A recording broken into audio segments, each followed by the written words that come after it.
Welcome to the ADHD podcast. I'm Shane Thrapp of Creating Order from Chaos. And I'm Braden Young of Empower ADHD Solutions.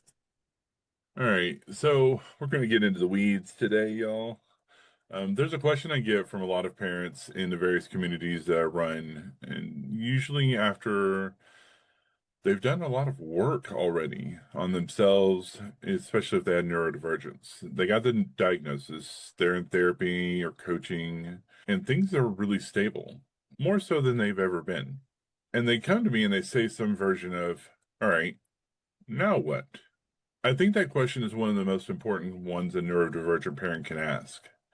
And I think that the reason it comes up is that the framework most of us were handed for understanding like human growth actually has a ceiling built into it. And that ceiling is set too low. A lot of y'all have seen like Maslow's hierarchy of needs, even if you don't really know it by that name. And this is a hierarchy that was proposed in 1943 by a psychologist named Abraham Maslow. The idea is that human needs exist in a ranked structure. Physiological needs at the base, food, water, shelter, safety above that, then belonging, having a community or, having friends and things like that, then esteem, and at the top, self-actualization, becoming who you're capable of becoming.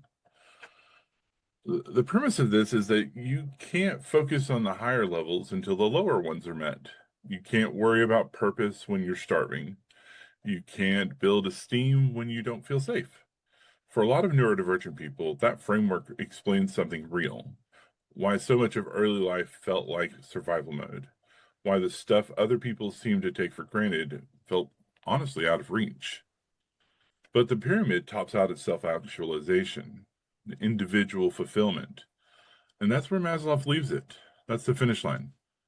What Braden and I want to talk about today is why we think that's incomplete. Not wrong, incomplete. Because for a lot of people in our community, getting your own life together isn't the end of the story. It's where the real work begins.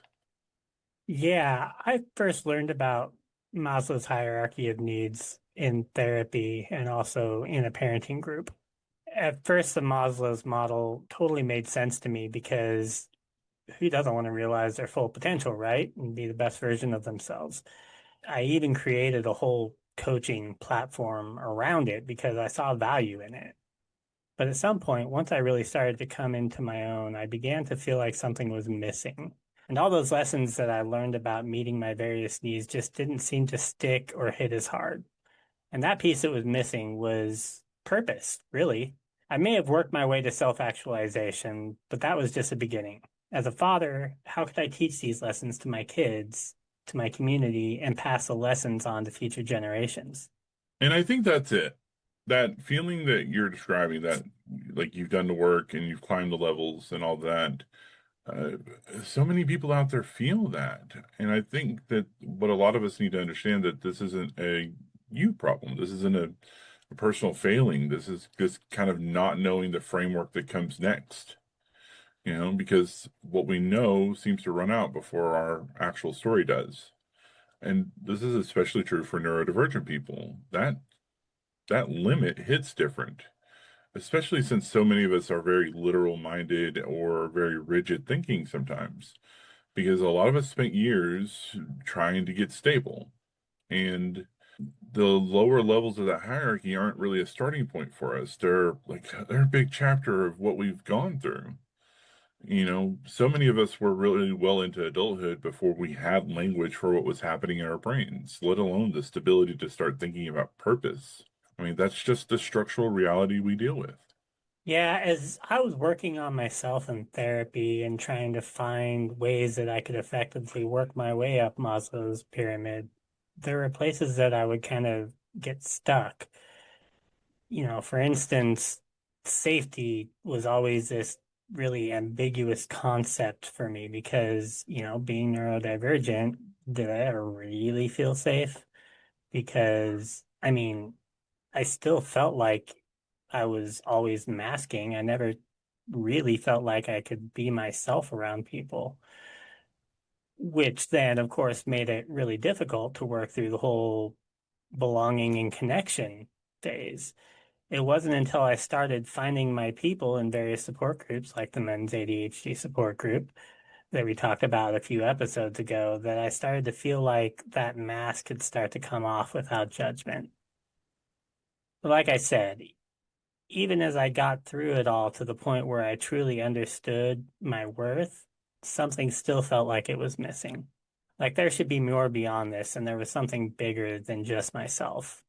Yeah, and this is one of those things that I found so interesting about the story when we started working on it. Like what a lot of people who reference Maslow's hierarchy have no idea about. There's some controversy here because his framework was heavily influenced by his time with the Blackfoot people in Canada. But the model he observed and the model he published looked really different from each other. The collective orientation that he witnessed in those tribes didn't make it into what was formalized. And that omission, honestly, to me and Braden, I think we feel like it changes everything. And, you've like dug a lot more into this than I have, so I'm kind of going to let you walk us through it. Yeah, so Maslow visited the Siksika Nation in Alberta, Canada in 1938, and he spent time studying their social structure.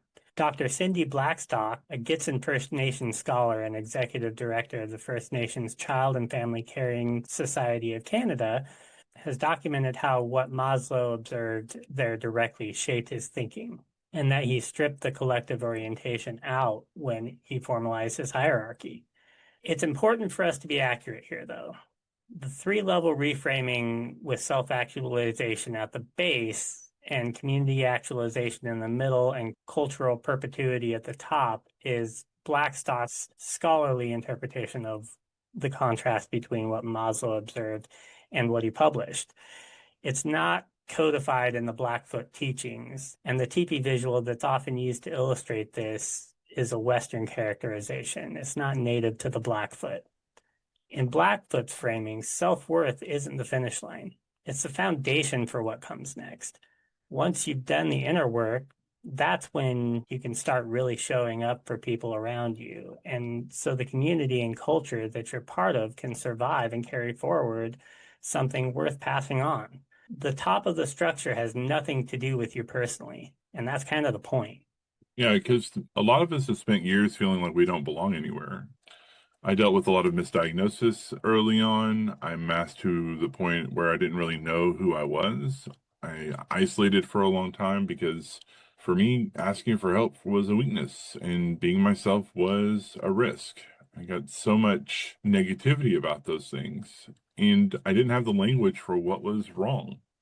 I knew something was harder for me than it was for other people.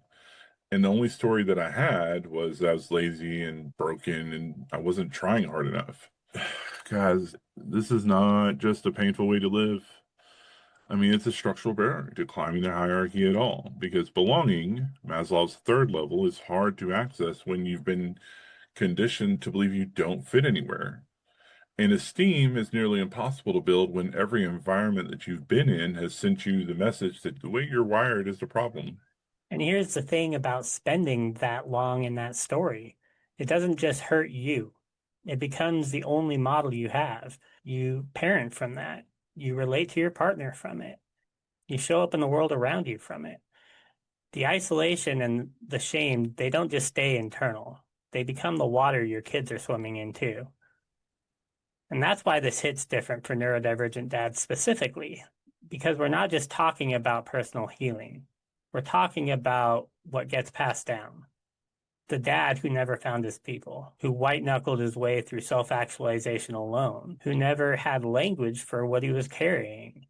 If he's not careful, his kids inherit that silence, not because he's a bad dad, but because nobody handed him anything different. And that's a structural argument for why the missing level matters most for us. Community isn't the reward for getting your life together. It's what breaks the generational trauma cycle. It's what changes what the next generation starts with. And we as neurodivergent dads know exactly what it costs to go without it, and we're uniquely positioned to build it. So here's the part I really want to push into because this is where the conversation gets real for neurodivergent dads. There's a version of self-actualization that still has an inward focus. I mean, I figured myself out. I got my systems in place. I'm managing my brain. I'm showing up for my family. That's not nothing. I'm really proud of it, but it is a lot. And that still stopped at me as an individual. The reframing that my model needed points to something harder. What am I building that's bigger than me? For neurodivergent dads, I think we really need to pay attention to this because if we can do this work, if we can build the communities, if we have these conversations out loud instead of behind closed doors, our kids and their kids get to start further up in the pyramid than we did. They get to skip the 30 years of figuring out they were never broken. Yeah, that's the literal reason I do what I do. My main mission is making sure that my kids don't have to struggle the same way I did. And it's part of why this podcast exists. Shane and I both saw a need for neurodivergent fathers to feel seen and start showing up more actively for their kids. And the thing is, it doesn't have to be big. Every time a neurodivergent dad goes to his kid's therapy appointment and actually engages, every time he tells his son or daughter it's okay to need a minute, every time he apologizes and means it, every time he models that asking for help is strength. That's the work at the smallest possible scale, and it compounds. And so much of this is able to be reinforced when you have a community. I mean, for me, it was a slow build. Like, whenever I got my diagnosis and I started looking around, that's what gave me language, the understanding. But I mean, legitimately, the real shift came from being around other men who were dealing with the same things. Like Braden said, the coaching work we do, this podcast, these aren't separate from my personal story. They're an extension of it. And that's what this reframing is pointing at. Self-actualization isn't the top, it's the ground floor. It's where we start the real work. The question isn't whether you can reach your potential, it's what you build on top of it once you do.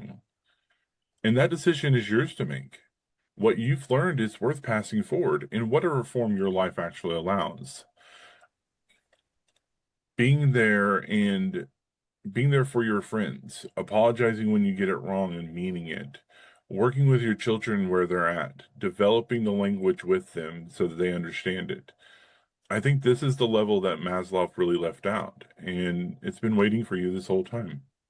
Yeah, after my diagnosis, I felt a sense of clarity and loss at the same time, but not because things got harder, but because suddenly all the questions of why am I this way had answers, and I didn't know what to do with them yet. What helped those lessons actually stick was finding purpose in passing them forward. Teaching what I've learned has cemented it for me in ways that learning it never did. That's what cultural perpetuity actually feels like from the inside. So if this all resonated with you, be sure to share it, like, subscribe, comment, click all the things, and we'll see y'all next time.